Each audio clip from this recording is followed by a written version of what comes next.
नमस्ते। मैं हूं निखिल और यह है द ललन टॉप का न्यूज रूम। सुबह मैंने अपने फेसबुक फीड पे देखा कि अमेरिका के राष्ट्रपति डोनाल्ड ट्रंप किसी पेरिस क्लाइमेट एग्रीमेंट से बाहर हो गए और इसके लिए वो कह रहे हैं कि जिम्मेदार है हिंदुस्तान और चीन। तो मैंने उस लिंक को खोल के देखा, पर भाई साहब उसमें जो कुछ भी लिखा था वो बहुत मोटी अंग्रेजी में लिखा था। तो मैंने हमारे इन हाउस हर चीज के एक्सपर्ट ऋषभ जी से कहा कि मुझे समझाइए और हमारे व्यूअर्स को भी कि ये पेरिस क्लाइमेट एग्रीमेंट क्या है और इसका आगा पीछे ये सब क्या है। तो सूत जी बताइए, क्या है पेरिस क्लाइमेट एग्रीमेंट?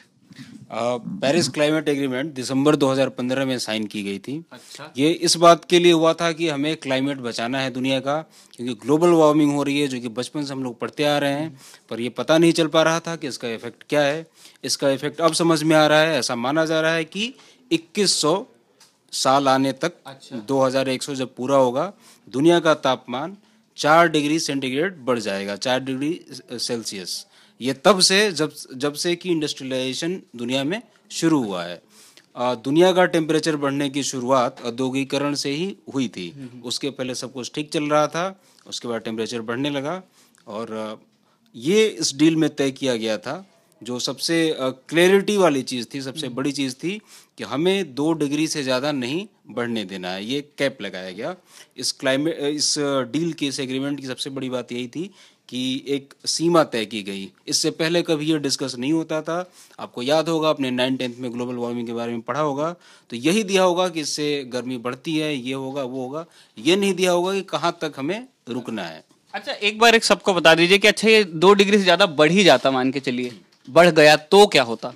अगर निखिल, इसमें ऐसा है कि अगर इस रफ्तार से बढ़ा जैसा कि अभी चल रहा है, अच्छा। तो 4 डिग्री तक बढ़ेगा। अच्छा। ऐसा बढ़ेगा तो समुद्र तल ऊंचा आ जाएगा, पानी ऊपर आ जाएगा, तटीय इलाके डूब जाएंगे, बम्बई डूब जाएगा। बम्बई भी डूब जाएगा। दिल्ली नहीं डूबेगा, लेकिन घाटा उठाना पड़ेगा।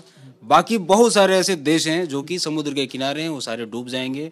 इसके अलावा दिल्ली को घाटा इस मामले में उठाना पड़ेगा कि खाने पीने की बहुत दिक्कतें होंगी, पानी बाकी जगहों का सूखेगा, समुद्र तल ऊंचा उठेगा, अंदर का पानी सूखेगा, पैदावार एकदम कम हो जाएगी और हर जगह ये नई तरह के रोग आने लगेंगे। और एक जो सबसे बड़ी चीज़ होती है कि जब भी ऐसी कोई दिक्कत आती है तो देशों में युद्ध छिड़ जाता है, तो तीसरा विश्व युद्ध भी हो सकता है।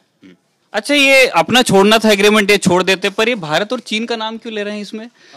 इसमें ये थोड़ी बदमाशी कर रहे हैं। अच्छा। ऐसा है कि बहुत पहले जब इंडिया में चरखे की बातें हो रही थी कि हम चरखा कातेंगे, गांव में रहेंगे, उस समय भी इनके यहाँ तमाम उद्योग लगे हुए थे।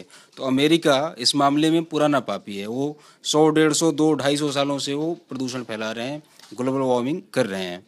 अभी क्या है कि इंडिया और चाइना ने बहुत बाद में शुरू किया, 1950 के बाद मान लो लगभग की करना शुरू किया। तो उनकी तुलना में हमारे यहाँ उतना नहीं हुआ है। हालांकि चीन अभी दुनिया का नंबर 1 है ग्लोबल वार्मिंग के मामले में, लेकिन आबादी के हिसाब से देखो तो चीन की आबादी बहुत ज़्यादा है। उसकी तुलना में तिहाई से भी कम है अमेरिका की आबादी, लेकिन कार्बन उत्सर्जन अमेरिका का दुनिया का 1/3 बहुत ज़्यादा है। लेकिन अमेरिका कह रहा है कि नहीं, इस बात को हम नहीं मानेंगे, हम नहीं कम करेंगे। इंडिया और चाइना को इसमें छूट क्यों दी जा रही है? अच्छा, तो इसके अब जब अमेरिका बाहर हो गया इस एग्रीमेंट से, तो अब इस एग्रीमेंट का क्या होगा? हाँ, ये जो एग्रीमेंट था ये किसी पे बाध्यकारी नहीं था। 2 देश थे, एक सीरिया और निकारागुआ, इन्होंने साइन नहीं किया था। 195 देशों ने साइन किया था। बराक ओबामा उसमें प्रेसिडेंट थे, इंडिया भी उस डील में शामिल था। तो उसमें क्या हुआ कि ये डील थी कि अमेरिका जैसे जो धनी देश हैं वो $100 बिलियन यानी लगभग 7 लाख करोड़ रुपए हर साल देंगे, जो कि गरीब देशों के खाते में जाएंगे। ये इसलिए जाएंगे क्योंकि जो क्लीन एनर्जी का कॉन्सेप्ट है, जो कि कोयला जैसी चीज़ों से नहीं चलेंगे, कोयले वगैरह से काफ़ी वो ग्लोबल वार्मिंग होती है, तो क्लीन एनर्जी बहुत महंगा है। जैसे कि हम एलईडी बल्ब भी लाते हैं, तो एलईडी को सब्सिडाइज करके सस्ता किया गया है, नहीं तो ये महंगा आता था पहले। हाँ, तो जो हम पूरा सिस्टम चेंज करेंगे तो काफ़ी कॉस्टली पड़ेगा। गरीब देशों के पास ये पैसा नहीं है, तो वो पैसा इनके पास जाना था। मतलब ऐसा था कि जो आपने पुराने पाप किए हैं वो उसका आप भरपाई अब करेंगे, जो आपके छोटे भाई बहन हैं।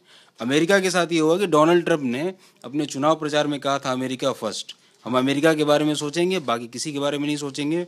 ठीक उसी तरह से जैसे जिमी कार्टर ने 1992 के आसपास कहा था, जब एक क्लाइमेट डील साइन हो रही थी, उस समय कहा था कि nothing can change American life style.